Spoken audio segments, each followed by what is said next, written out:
All right, continue. These two guys, their names were Gregory and Michael.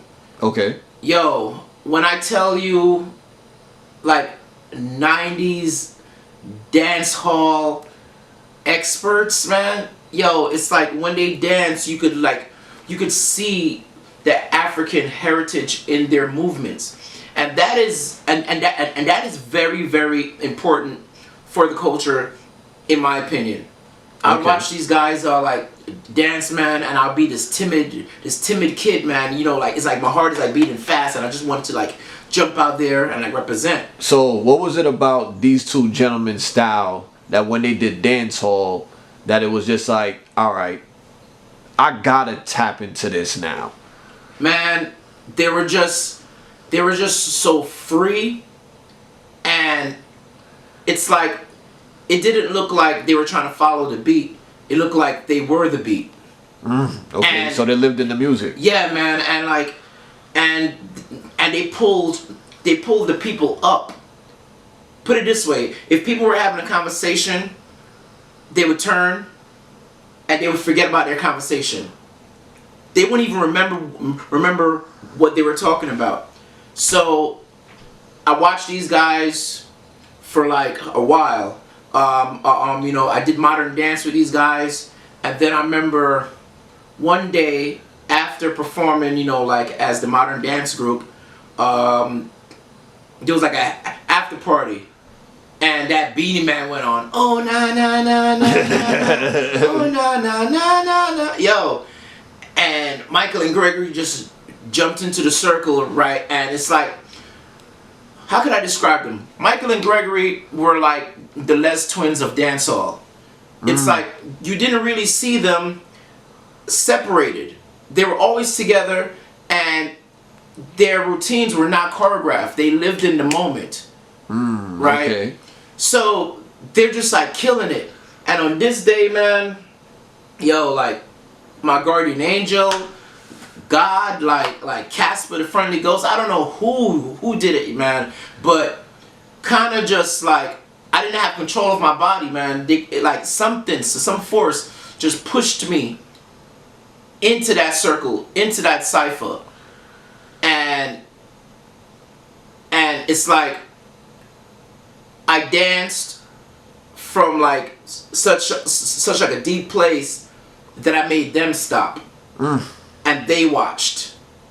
And from that day, I just kept on dancing, and I became obsessed with it. I would like watch cartoons, and I would try to mimic the way that the cartoons walk, right? Right. I would listen. All right. Matter of fact, stop right there. Now that you say that,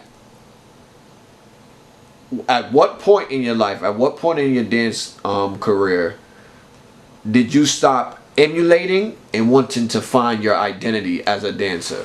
And what were you emulating? As you just said, you were watching cartoons and things like that to bring in some new spice to your whole way of dancing. So again, what were you emulating before you found your identity as a dancer? You know, so at that point, I was like emulating animals. I was emulating like people's personality. Like I would emulate like a strong guy. I'll emulate like a shy guy. I'll emulate like a woman. Emulating like a baby. You know, but then it got to a point where a lot of people thought I was going crazy because of the fact of like I was twisting my body into certain positions, and I was bringing dancehall to the floor. Because before that, from what I've seen, no one brought it down to the floor. What made you bring the dancehall moves to the floor? I wanted something to separate myself. Okay. You know, like it was kind of like, okay, all of us can't be doing the pepper seed and one of us like still be the best. All of us can't be doing the mock the dread and one of us still be the best. So I got to do something different to separate myself. All right. So now, Brooklyn, 90s dance hall is popping. Mad Bogle moves, Black Roses, Jermaine Squad, all these people from Jamaica, Bruck Up. What was it like in them times? Now you outside, you partying, and you running into other dancers that have names in these streets. What was that? What was that competition like for you now? Because I would believe that if you traveling through Brooklyn and partying, you running into different people, especially at now. What I would believe is your high school years will be the place where a lot of dances is rolling out, and everybody trying to make their name. So what was the climate like on battle time and running into different people? Yo, back in the 90s, with battle time, totally different than what it is today. There were no preset battles. There were no pre-scheduled battles. You did not have time to prepare for the battle. You had to enter the battle. You had to live the battle in the moment. In the 90s, dancehall had like a old school hip hop mentality, meaning that it could go down wherever. It can go down wherever, right? Yo, like I've had battles basically like me standing on the corner and someone wanted to like test me and the battle went down on the corner on the concrete. I've had other battles that went down in the cafeteria. I've had like other battles that went down in clubs. So, and there was never any pre-selection of music. Okay. It's like yo, put something on. And we going. Yo, it's like, I remember like leaning into the jerk chicken spot and be like this, yo, play that tune, run it. And the music traveled outside into the sidewalk and the battle happened. All right, so now, while the battling is happening, what's the dress code? What was the look like 90s coming into 2000s? What was your look?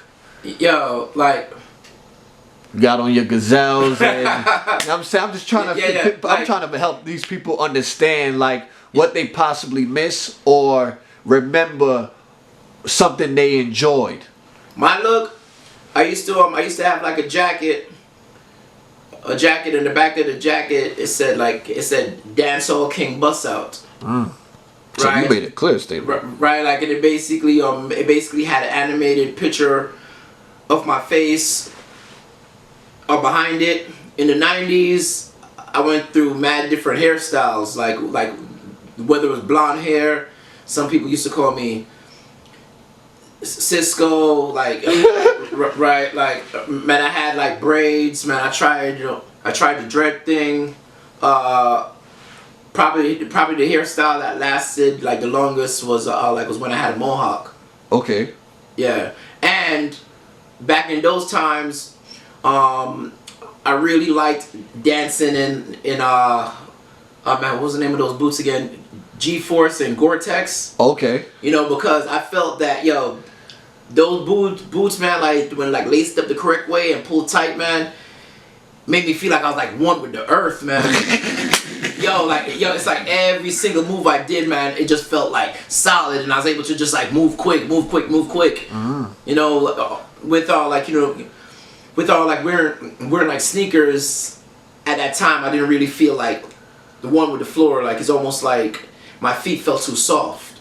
Okay, so now what's some of the most memorable battles in your teen years before you will reach adulthood that you can remember, like top of your head, whether it is big names? Top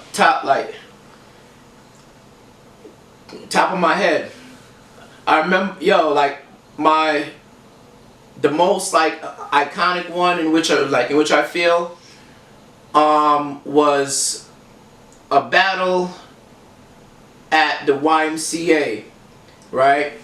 for a while, I never revealed my face to people. I used to wear like a mask, and I just used to go in and I used to battle people. No one knew how I looked. They just heard of me. Okay. So when I first debuted the jacket that said Dancehall King Bussout on it, it was at a dance contest at the Ymca, right? It wasn't in the gym. It was on the main floor. And how old are you at this time? Oh man, I don't even remember my age, man. Oh boy. I mean, I'm gonna have to say probably anywhere from 8th grade junior high to maybe sophomore year of high school. So between the ages like 13 to 16. Yeah. Okay. Yo, like, and I remember when I showed up in that place, man. I remember I was wearing like a Joker hat, right? With the jacket, and I'm just standing up there. And when everyone read the jacket, I noticed that it said like Bussout. On that day, I ended up battling 26 people. Now, I mean, ask me if I could battle 26 people today, and the answer is probably no. And the reason why the answer would be no is not really based on skill, but it's really based on heart. Okay. And like, you know, like at that time in my life, you know, like you had all the heart. all the heart, going through a lot and dancing out the struggle. You know, like, but man, I went through like 26 people, man. I won, and I remember that was like the first time that I ever experienced